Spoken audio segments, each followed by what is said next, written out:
दोस्तों नमस्कार, स्वागत है एक बार फिर से देश और दुनिया की तमाम बड़ी खबरों में। आपसे निवेदन है कृपया चैनल को सब्सक्राइब करें और घंटी बटन भी दबा दें। ये पहली बड़ी खबर है, केजरीवाल ने फिर से खटखटाया हाई कोर्ट का दरवाजा। बोले ईडी से कहिए कि मुझे गिरफ्तार न करे। दरअसल दिल्ली के मुख्यमंत्री अरविंद केजरीवाल ने एक बार फिर दिल्ली हाई कोर्ट का दरवाजा खटखटाया है। कथित शराब घोटाले से जुड़े मनी लॉन्ड्रिंग केस में गिरफ्तारी की आशंका के बीच आम आदमी पार्टी मुखिया केजरीवाल ने कोर्ट से संरक्षण की मांग की। केजरीवाल ने याचिका दायर कर अपने खिलाफ कोई भी दंडात्मक कार्रवाई नहीं किए जाने की मांग की है। केजरीवाल ने कोर्ट से कहा कि ईडी से कहिए कि मुझे गिरफ्तार न करे। अगली बड़ी खबर, समाजवादी पार्टी ने 6 नामों की जारी कर दी एक और लिस्ट। गौतम बुद्ध नगर से बदल दिया प्रत्याशी। दरअसल समाजवादी पार्टी ने संभल, बागपत, गौतम बुद्ध नगर, पीलीभीत, घोसी और मिर्जापुर लोकसभा सीट के लिए उम्मीदवारों की घोषणा कर दी है। नई लिस्ट में सबसे ज्यादा चौंकाने वाली बात यह है कि समाजवादी पार्टी ने गौतम बुद्ध नगर सीट से अपना प्रत्याशी बदल दिया है। यहाँ पार्टी ने महेंद्र नागर की जगह राहुल अवाना को उम्मीदवार घोषित कर दिया है। अगली बड़ी खबर, राइजिंग भारत समिट में पीएम मोदी ने विपक्ष पर बोला जबरदस्त हमला। बोले पहले लोग पूछते थे कि पावरफुल लोगों पर कार्रवाई क्यों नहीं होती और अब पावरफुल लोग पूछते हैं कि उन पर ही कार्रवाई क्यों हो रही है। दरअसल PM Narendra Modi rising Bharat summit में शिरकत करने पहुंचे। राइजिंग भारत समिट के मंच से पीएम मोदी ने भ्रष्टाचार और इसमें शामिल लोगों पर तीखा हमला बोला। पीएम मोदी ने कहा कि इस समय भ्रष्टाचारी खुदा झूठ बोल बोलकर बचाव की मुद्रा में है। पहले आम लोग पूछते थे कि सत्ता में बैठे हुए पावरफुल लोगों पर ईडी, सीबीआई जैसी एजेंसियां कार्रवाई क्यों नहीं करती हैं, और आज पावरफुल और भ्रष्ट लोग पूछ रहे हैं कि एजेंसियां उन पर ही कार्रवाई क्यों कर रही हैं। पीएम मोदी ने कहा कि बीते 10 साल में देश के अंदर ये बड़ा अंतर आया है। साथ ही पीएम मोदी ने कहा कि अगर सरकार की नीयत सही होगी तो काम भी सही होगा। अगली बड़ी खबर, गैर जमानती वारंट के लिए हाई कोर्ट पहुंचे राहुल गांधी। गृह मंत्री अमित शाह से जुड़ा है मामला। दरअसल झारखंड हाई कोर्ट में राहुल गांधी ने ट्रायल कोर्ट के आदेश को चुनौती दी थी। जज ने उन्हें राहत देते हुए गैर जमानती वारंट पर रोक लगा दी है। ये पूरा मामला गृह मंत्री अमित शाह के खिलाफ आपत्तिजनक टिप्पणी से जुड़ा हुआ है। राहुल गांधी ने इस आदेश को झारखंड हाई कोर्ट में चुनौती दी। मामले में सुनवाई करते हुए हाई कोर्ट ने गैर जमानती वारंट की तामील पर 30 दिन के लिए रोक लगा दी है। अगली बड़ी खबर, चुनाव आयोग ने ले लिया बड़ा एक्शन। 4 राज्यों में बड़ा फेरबदल। नेताओं के सगे संबंधी डीएम और एसपी का कर दिया ट्रांसफर। दरअसल लोकसभा चुनाव से ठीक पहले चुनाव आयोग ने एक और बड़ा एक्शन लिया है। चुनाव आयोग ने 4 राज्यों में बड़ा प्रशासनिक फेरबदल कर दिया है और नॉन कैडर वाले डीएम, एसपी का तबादला कर दिया। चुनाव आयोग ने गुजरात, पंजाब, उड़ीसा और पश्चिम बंगाल में जिला मजिस्ट्रेट और पुलिस अधीक्षक के रूप में नेतृत्व पदों पर तैनात गैर कैडर अधिकारियों के लिए स्थानांतरण आदेश जारी कर दिए हैं। इतना ही नहीं, चुनाव आयोग ने असम और पंजाब में नेताओं के सगे संबंधी आईपीएस अधिकारियों का भी तबादला कर दिया है। इस बाबत चुनाव आयोग ने आदेश भी जारी कर दिए हैं। अगली बड़ी खबर, सीजेआई डीवाई चंद्रचूड़ ने दी खास सौगात। सुप्रीम कोर्ट में शुरू हो गई नई व्यवस्था। दरअसल सुप्रीम कोर्ट के chief justice CJI DY Chandrachud ने सीनियर सिटीजन्स, दिव्यांग और गर्भवती महिलाओं को बड़ी सौगात दे दी है। चीफ जस्टिस डीवाई चंद्रचूड़ ने आज दिल्ली में सुप्रीम कोर्ट परिसर में एक्सेसिबिलिटी हेल्प डेस्क का उद्घाटन किया। इस एक्सेसिबिलिटी हेल्प डेस्क से दिव्यांग लोगों, सीनियर सिटीजन्स और गर्भवती महिलाओं को हर तरीके की मदद मिलेगी। अगली बड़ी खबर, वरुण गांधी के लिए मां मेनका गांधी करेंगी त्याग। नामी चेहरों पर खत्म होने जा रहा सस्पेंस। आने वाली है तीसरी लिस्ट। दरअसल उत्तर प्रदेश की पीलीभीत, सहारनपुर और मुरादाबाद की सीटों पर पहले ही चरण में मतदान होना है। फिर भी अब तक इन अहम सीटों पर भाजपा अपने कैंडिडेट का ऐलान नहीं कर पाई है। इनमें से एक अहम सीट पीलीभीत की है, जहां से वरुण गांधी सांसद हैं। उन्हें लेकर अब तक स्थिति साफ नहीं है, लेकिन उन्होंने कैंपेन करना शुरू कर दिया है। इसके अलावा उन्होंने नामांकन पत्र भी खरीद लिया है। चर्चा है कि यदि भाजपा से उन्हें टिकट नहीं मिला तो वो निर्दलीय मैदान में उतर सकते हैं। इसके अलावा एक चर्चा ये भी है कि मेनका गांधी ने भाजपा नेतृत्व से बात की है। उन्होंने कहा कि यदि वरुण गांधी को मौका मिल जाए तो वो अपनी दावेदारी छोड़ देंगी। हालांकि अब तक ये साफ नहीं है कि भाजपा का इस पर क्या रुख है। पहले चरण के लिए नामांकन की प्रक्रिया भी शुरू हो चुकी है। ऐसे में अगले 1 या 2 दिन में बीजेपी अपनी तीसरी लिस्ट जारी कर देगी, जिसमें पीलीभीत के उम्मीदवार पर भी सस्पेंस पूरे तरीके से खत्म हो जाएगा। अगली बड़ी खबर, कांग्रेस पार्टी के बैंक खातों को कर दिया गया फ्रीज। मल्लिकार्जुन खड़गे ने मोदी सरकार पर लगाए गंभीर आरोप। दरअसल कांग्रेस के राष्ट्रीय अध्यक्ष मल्लिकार्जुन खड़गे ने कहा कि पार्टी के बैंक अकाउंट्स को फ्रीज कर दिया गया है। सत्ताधारी दल ने ऐसा इसलिए किया है ताकि कांग्रेस पार्टी चुनाव न लड़ पाए। कांग्रेस मुख्यालय में प्रेस कॉन्फ्रेंस करते हुए मल्लिकार्जुन खड़गे ने कहा कि हमें लोकतंत्र बचाना है और इसके लिए सभी को एक समान मौका मिलना चाहिए। मल्लिकार्जुन खड़गे ने आरोप लगाया कि सरकार का देश के संसाधनों संगठनों, मीडिया और संवैधानिक एवं न्यायिक संस्थानों पर कंट्रोल हो गया है। मल्लिकार्जुन खड़गे ने कहा कि लोकसभा चुनाव की तारीखों का ऐलान हो चुका है। मल्लिकार्जुन खड़गे ने कहा कि हमारा बैंक अकाउंट फ्रीज कर दिया गया है ताकि हम पैसों के अभाव में चुनाव ना लड़ पाएं। उन्होंने कहा कि हमें चुनाव लड़ने के लिए समान अवसर नहीं दिया जा रहा। ये सत्ताधारी दल का खतरनाक खेल है। उन्होंने कहा कि इसके दूरगामी प्रभाव होंगे। लोकतंत्र बचाना है और सबको एक समान मौका मिलना ही चाहिए।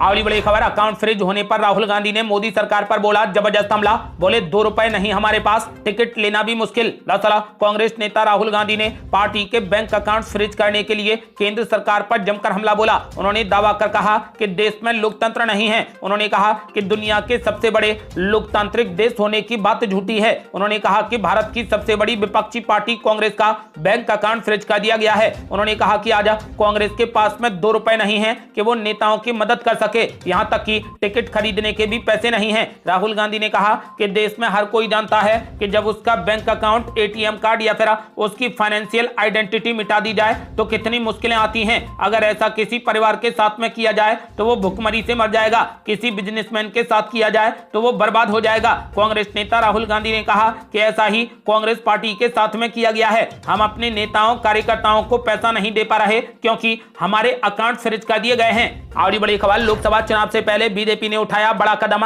राजस्थान, हरियाणा और आंध्र प्रदेश में बदल दिए चुनाव प्रभारी। दरअसल लोकसभा चुनाव से ठीक पहले भारतीय जनता पार्टी ने बड़ा कदम उठाया है। पार्टी आलाकमान ने राजस्थान, हरियाणा और आंध्र प्रदेश के चुनाव प्रभारी बदल दिए हैं। पहले चरण की वोटिंग से 1 महीने पहले लिया गया यह फैसला बेहद चौंकाने वाला है। बता दें कि पहले चरण की वोटिंग 19 अप्रैल को होनी है और इसके लिए अधिसूचना भी जारी हो चुकी है। और इससे ठीक पहले बीजेपी ने राजस्थान, हरियाणा और आंध्र प्रदेश के चुनाव प्रभारी बदल दिए हैं।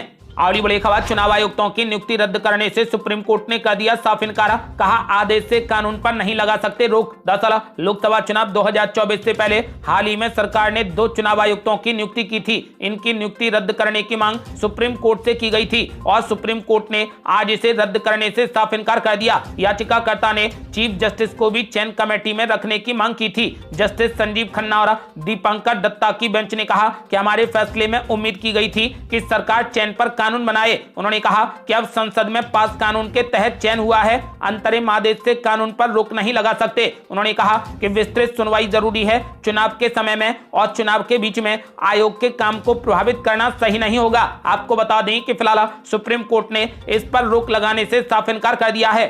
अगली बड़ी खबर, चुनाव आयोग ने मोदी सरकार को दे दिया जोर का झटका। विकसित भारत वाले व्हाट्सएप मैसेज भेजने पर चुनाव आयोग ने लगा दी रोक। कहा इसे तुरंत बंद कर दें। दरअसल केंद्रीय चुनाव आयोग ने इलेक्ट्रॉनिक्स और सूचना प्रौद्योगिकी मंत्रालय को निर्देश देते हुए कहा कि अगर आचार संहिता लगने के बाद भी लोगों के पास में विकसित भारत से जुड़े संदेश जा रहे हैं तो उन पर फौरन रोक लगाई जाए और चुनाव आयोग को इस बाबत की गई कार्रवाई की जानकारी भी दी जाए। लोकसभा चुनाव 2024 की तारीखों की घोषणा के साथ ही देश भर में आदर्श आचार संहिता लागू हो गई है। ऐसे में इसका उल्लंघन करने वालों के खिलाफ चुनाव आयोग सख्त कदम उठा रहा है। इसी के तहत विकसित भारत वाले व्हाट्सएप मैसेज भेजने पर चुनाव आयोग ने पूरे तरीके से रोक लगा दी है। अगली बड़ी खबर, अकाउंट फ्रीज होने के मामले को लेकर अब सुप्रीम कोर्ट पहुंच गई कांग्रेस पार्टी। दरअसल बैंक अकाउंट फ्रीज किए जाने के मामले में कांग्रेस पार्टी ने सुप्रीम कोर्ट का दरवाजा खटखटाया है। पार्टी की तरफ से आज बैंक अकाउंट फ्रीज करने के फैसले के खिलाफ सुप्रीम कोर्ट में याचिका दायर की गई है। आज एक प्रेस कॉन्फ्रेंस में कांग्रेस नेताओं ने कहा कि वे चुनाव प्रचार के लिए अपने अकाउंट से पैसे नहीं निकाल पा रहे हैं। इसके बाद ये कदम उठाया गया है। अकाउंट फ्रीज करने को लेकर कांग्रेस और केंद्र सरकार के बीच में तनातनी भी देखने को मिल रही है। अगली बड़ी खबर, राहुल गांधी ने बीजेपी पर बोला जबरदस्त हमला। बोले अकाउंट फ्रीज होने के बाद विज्ञापन भी नहीं दे पा रही कांग्रेस पार्टी। दरअसल अकाउंट फ्रीज होने का आरोप सरकार पर लगाते हुए कांग्रेस नेता राहुल गांधी ने कहा कि हमारे नेता हवाई सफर नहीं कर पा रहे हैं, यहां तक कि वे ट्रेन सफर भी नहीं कर सकते। हमारे लिए अपने नेताओं को एक शहर से दूसरे शहर भेजना मुश्किल हो गया है। उन्होंने कहा कि आज हम पैसों की कमी की वजह से विज्ञापन नहीं दे पा रहे। देश के 20% लोग हमें वोट देते हैं, लेकिन आज हम 2 रुपए की पेमेंट नहीं कर पा रहे हैं। राहुल गांधी ने कहा कि ऐसा हमें चुनाव में अपंग बनाने के लिए किया गया है। अगली बड़ी खबर, अब हम दो हमारे दो से भी बच रहे लोग। 2050 तक भारत में घटने लगेगी आबादी। दरअसल देश में अब हम दो हमारे दो का प्रचलन भी तेजी से कम हो रहा है। इसकी बजाय एक बड़ी संख्या ऐसी है जो एक ही बच्चा चाहती है। इसके चलते भारत में जन्म दर में 2050 तक गिरावट देखने को मिलेगी। लेसेंट की एक रिपोर्ट में ये चेतावनी दी गई है। भारत में कुल जन्म दर 1950 में 6.18 थी, जो 1980 में घटकर 4.6 पर आ गई थी। यही नहीं, 2021 में ये तेजी से घटते हुए 1.91 पर ही आकर ठहर गई। ये रिप्लेसमेंट लेवल से भी कम है। जनसंख्या विज्ञानी मानते हैं कि रिप्लेसमेंट लेवल के लिए जन्म दर कम से कम 2.1 होनी चाहिए। ऐसे में ये बड़े संकट की आहट भी है। अनुमान है कि 2050 तक भारत में जन्म दर मात्र 1.29 ही रह जाएगी और इसके बाद जनसंख्या में गिरावट देखने को मिलेगी।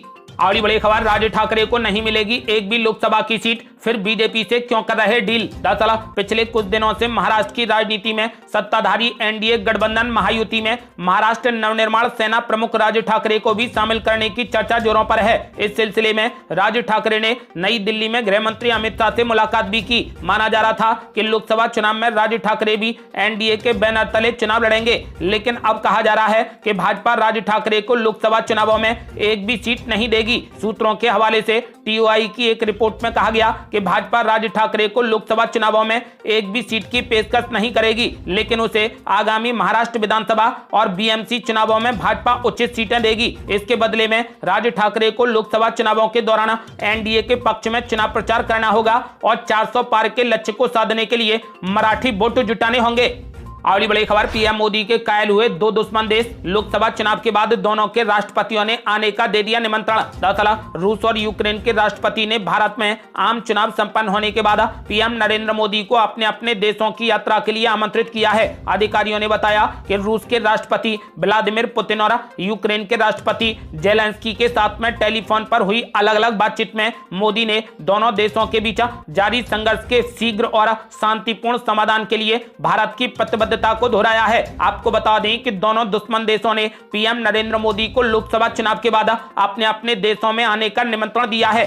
अगली बड़ी खबर, संजय राउत ने पीएम मोदी पर दिया विवादित बयान। बोले, नरेंद्र मोदी के गांव के पास हुआ था औरंगजेब का जन्म, इसीलिए पीएम मोदी की ऐसी ही सोच है। दरअसल उद्धव ठाकरे गुट के नेतृत्व वाली शिवसेना के नेता संजय राउत अक्सर बड़बोले बयान देते हैं। कई बार उन्हें इसे लेकर विवादों का सामना भी करना पड़ा है। अब उन्होंने पीएम नरेंद्र मोदी पर विवादित बयान देते हुए औरंगजेब से उनकी तुलना कर दी है। महाराष्ट्र के बुलठाड़ा में एक कार्यक्रम को संबोधित करते हुए संजय राउत ने कहा कि पीएम नरेंद्र मोदी के गांव के पास ही औरंगजेब का जन्म हुआ था, इसीलिए पीएम मोदी की औरंगजेब जैसी सोच है। उन्होंने कहा कि इसी सोच के तहत महाराष्ट्र पर चढ़ाई की जा रही है। खास बात यह है कि संजय राउत जब पीएम मोदी को लेकर यह विवादित टिप्पणी कर रहे थे, उस दौरान उद्धव ठाकरे भी मंच पर मौजूद थे। अब बीजेपी नेताओं ने उन पर चढ़ाई कर दी है। ये थी अब तक की बेहद बड़ी खबरें। रोजाना की ताजा खबरों को जानने और हमसे जुड़ने के लिए चैनल को लाल बटन दबाकर सब्सक्राइब करें और घंटी बटन भी दबा दें। जल्दी मिलते हैं बड़ी अपडेट के साथ, तब तक के लिए जय हिंद, जय भारत।